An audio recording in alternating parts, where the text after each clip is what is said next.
Título: A divisão do ego no processo de defesa, 1940-1938. Iniciaremos pela nota do editor inglês.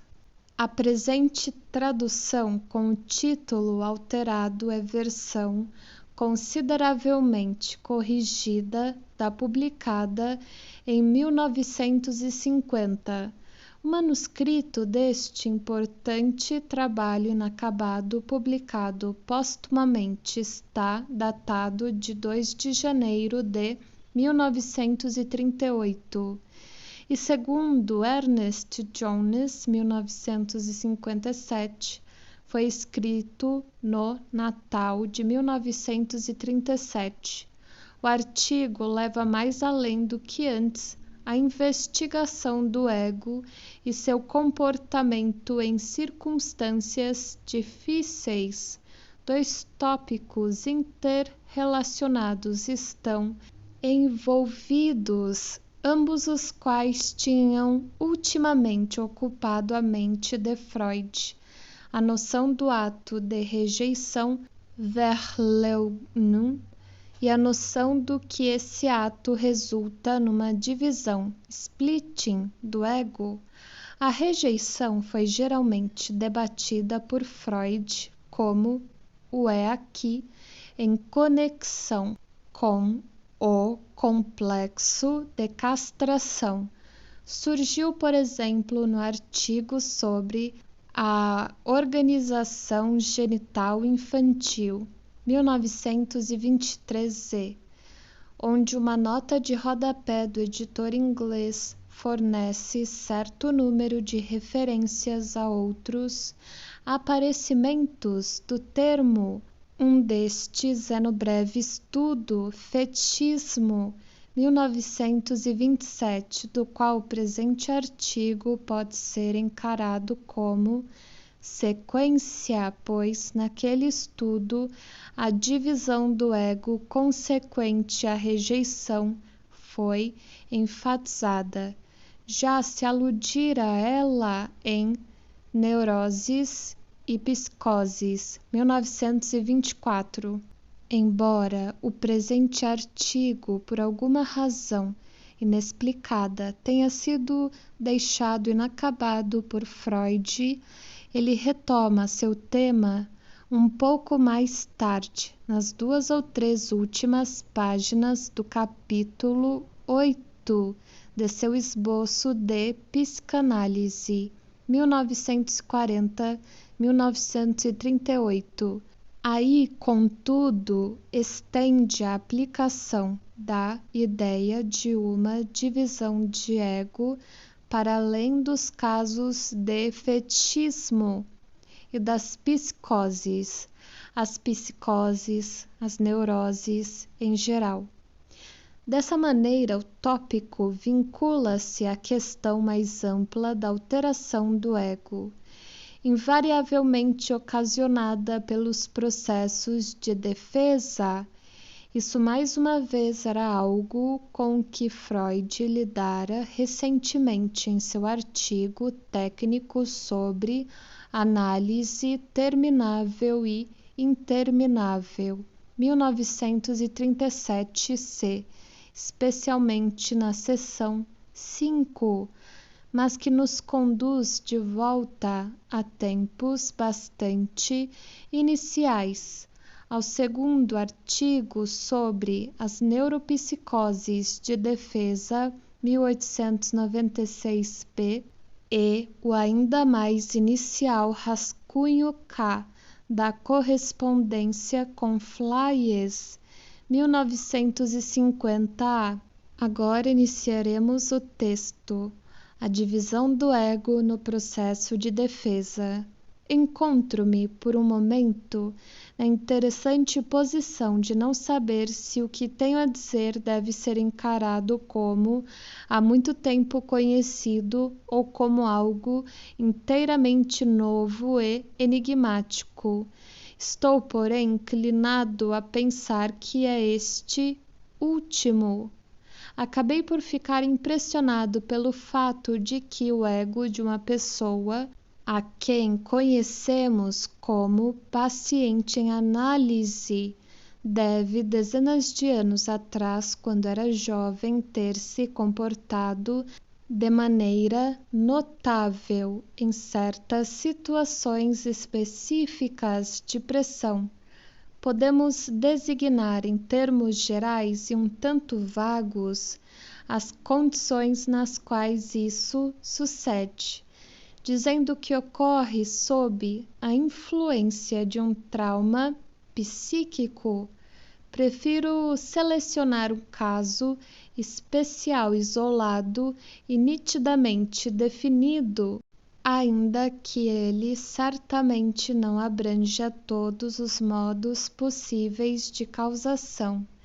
Suponhamos, portanto, que o ego de uma criança se encontra sob a influência de uma poderosa exigência instintual que está acostumado a satisfazer e que é subitamente assustado por uma experiência que lhe ensina que a continuação dessa satisfação resultará num perigo real, quase intolerável. O ego deve então decidir reconhecer o perigo real, ceder-lhe passagem e renunciar à satisfação instintual, ou rejeitar a realidade, convencer-se de que não há razão para medo, de maneira a poder conservar a satisfação. Existe assim um conflito entre a exigência por parte do instinto e a proibição por parte da realidade. Na verdade, porém, a criança não toma nenhum desses cursos, ou melhor, toma ambos simultaneamente, o que equivale à mesma coisa. Ela responde ao conflito por duas reações contrárias, ambas válidas e eficazes. Por um lado, com o auxílio de certos mecanismos, rejeita a realidade e recusa-se a aceitar qualquer proibição. Por outro, no mesmo alento, reconhece o perigo da realidade, assume o medo desse perigo como um sintoma patológico e, subsequentemente, tenta desfazer-se do medo. Deve-se confessar que se trata de uma solução bastante engenhosa da dificuldade. Ambas as partes na disputa obtêm sua cota. Permite-se que o instinto conserve sua satisfação e mostra-se um respeito apropriado pela realidade, mas tudo tem de ser pago de uma maneira ou de outra. E esse sucesso é alcançado ao preço de uma fenda no ego, a qual nunca se cura, mas aumenta à medida que o tempo passa.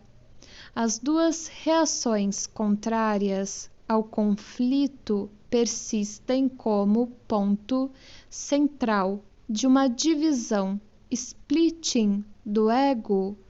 Todo esse processo nos parece tão estranho porque tomamos por certa a natureza sintética dos processos do ego. Quanto a isso, porém, estamos claramente em falta. A função sintética do ego, embora seja de importância extraordinária, está sujeita a condições particulares e exposta a grande número de distúrbios. Será de ajuda que eu introduza uma história clínica individual nessa dissertação esquemática. Um menino, quando se achava entre os 3 e 4 anos de idade, familiarizou-se com os órgãos genitais femininos mediante a sedução por parte de uma menina mais velha. Depois que essas relações foram interrompidas, ele prosseguiu a estimulação sexual posta em andamento, dessa maneira praticando zelosamente a masturbação manual. Cedo, porém, foi apanhado nela por sua enérgica babá e ameaçado de castração, cuja realização foi, como de costume, atribuída ao pai. Estavam, assim, presentes nesse caso condições calculadas para produzir um tremendo efeito de susto, em si mesma uma ameaça de castração não necessita produzir grande impressão. A criança se recusará a acreditar nela, pois não pode imaginar facilmente a possibilidade de perder uma parte tão altamente prezada de seu corpo. A visão anterior dos órgãos genitais femininos poderia ter convencido nossa criança dessa possibilidade, mas ela não tirou conclusão alguma disso, já que sua desinclinação a fazê-lo era grande demais e não havia motivo presente que a isso o compelisse. Pelo contrário, qualquer apreensão que pudesse ter sentido foi acalmada pela reflexão de que aquilo que ainda faltava faria seu aparecimento. Ela desenvolveria um pênis mais tarde. Todo aquele que tem observado meninos bastante pequenos será capaz de recordar que se deparou com alguma observação desse tipo. A visão dos órgãos genitais de uma irmãzinha, mas é diferente se ambos os fatores estão presentes em conjunto. Nesse caso, a ameaça revive a lembrança da percepção, que até então fora considerada como inofensiva, encontrando nessa lembrança uma confirmação temível. O menino agora pensa compreender por que os órgãos genitais da menina não apresentavam sinais de pênis e não mais se arrisca a duvidar que seus próprios órgãos genitais possam encontrar o mesmo destino. Daí por diante, ele não pode deixar de acreditar na realidade do perigo de castração. O resultado costumeiro do susto da castração, aquele que passa por normal, é que, imediatamente ou depois de considerável luta, o menino cede à ameaça e obedece à proibição integralmente, ou pelo menos em parte, isto é, não mais tocando nos genitais com as mãos. Em outras palavras, ele abandona no todo ou em parte a satisfação do instinto. Estamos preparados para ouvir, contudo, que nosso paciente atual encontrou outra saída, criou um substituto para o pênis de que sentia falta nos indivíduos do sexo feminino, travessão, o que equivale a dizer um fetiche. Procedendo assim, é verdade que rejeitou a realidade, mas poupou seu próprio pênis. enquanto não foi obrigado a reconhecer que as mulheres tinham perdido o pênis delas, não houve necessidade para ele de acreditar na ameaça que lhe fora feita. Não precisava temer por seu próprio pênis, de modo que prosseguisse imperturbado com sua masturbação. Esse comportamento por parte de nosso paciente forçosamente nos impressiona como sendo um afastamento da realidade, travessão, procedimento que preferiríamos reservar para as psicoses. E ele de fato não é muito diferente. Contudo, suspenderemos nosso julgamento, já que a uma inspeção mais rigorosa descobriremos uma distinção não pouco importante. O menino não contradisse simplesmente suas percepções e alucinou um pênis onde nada havia ser visto. Ele não fez mais do que um deslocamento de valor.